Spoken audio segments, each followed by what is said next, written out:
Heart of the Valley is a ministry that came from a vision that the Lord so strongly impressed upon my heart.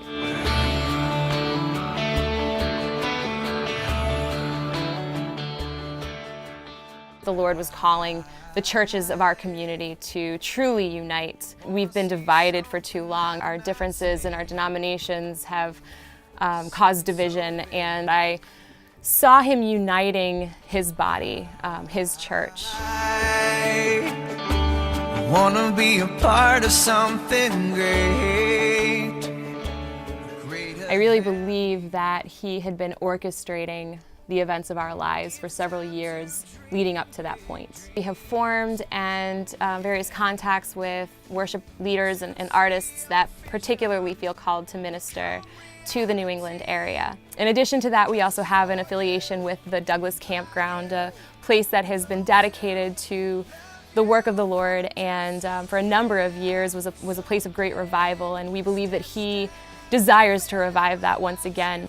So I took my husband on a walk this night, and I told him that I believe the Lord is calling the churches of our community to truly unite, that I saw them gathered together in worship, serving their community, that denominational walls were going to come down, and I told him that I believe we need to begin using our connections and our contacts to bring worship to the Blackstone Valley.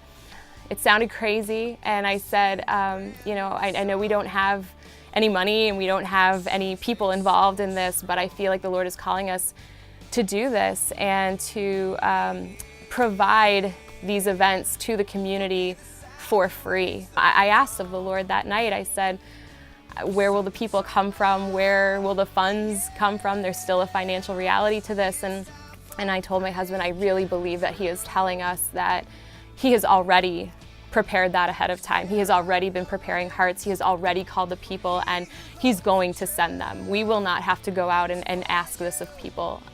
And that is what He has done. There's a lot of God stories along the way, but I would say one of my favorite stories is how we met Joe and Glenda. Sometime before meeting Tim and Laura, Joe and I had been in conversation and prayer about developing closer Christian friendships. We also had a huge desire placed in our hearts to serve the kingdom more than we were already doing. In our community. Within our own community. Yeah. So the day at Purgatory really is quite an amazing story how God worked to bring all of those desires together. My oldest son was off playing with these other kids, and there was a little boy in particular that he was having a good time with, and he came back over to me and he asked me if we could get this little boy's number before they left so that they could get together and play sometime, and I thought, why not? My husband was at this point walking up from someplace down in the woods, and I explained this to him, and I pointed over to this couple and I said to him, can you please go get their phone number before they leave? Micah would like to play with their little boy again sometime. And so he said sure, and he went up to them. And Tim approached me. He said, I don't normally do this, but my son had a lot of fun playing with your son, and we were wondering if we could exchange numbers, and it'd be important to my son. And I said, yeah, that'd be fine. And we got to talking. We found out a little bit about him and how he was involved in the church, and we told him we went to church in Franklin, and Tim felt led to share with us his vision of a worship night. We exchanged numbers, and we left. We went our separate ways. So about 4 months had gone by since the day we met Joe and Glenda at Purgatory Chasm. In fact, I think I probably forgot that the day had even happened. So a few months go by, and the Lord put on my heart to give Tim a text. I got a phone call from my husband, and he said, you'll never believe who I just heard from.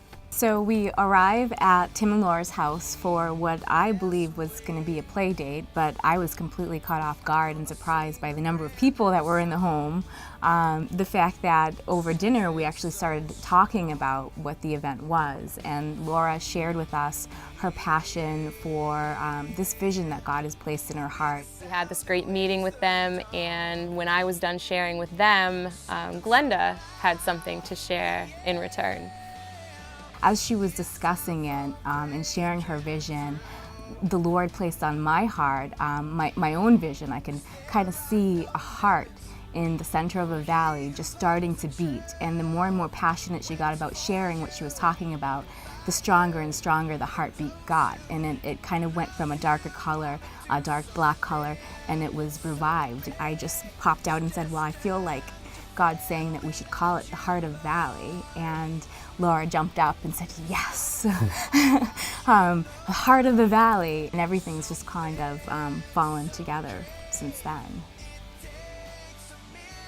Come to find out, their son was not the same little boy that our son had been playing with that day in the park. So here's these complete strangers, people that we've never met, coming into our home, thinking they're coming for a play date. And it just became clear that God had sent them, had brought them for this purpose, for such a time as this.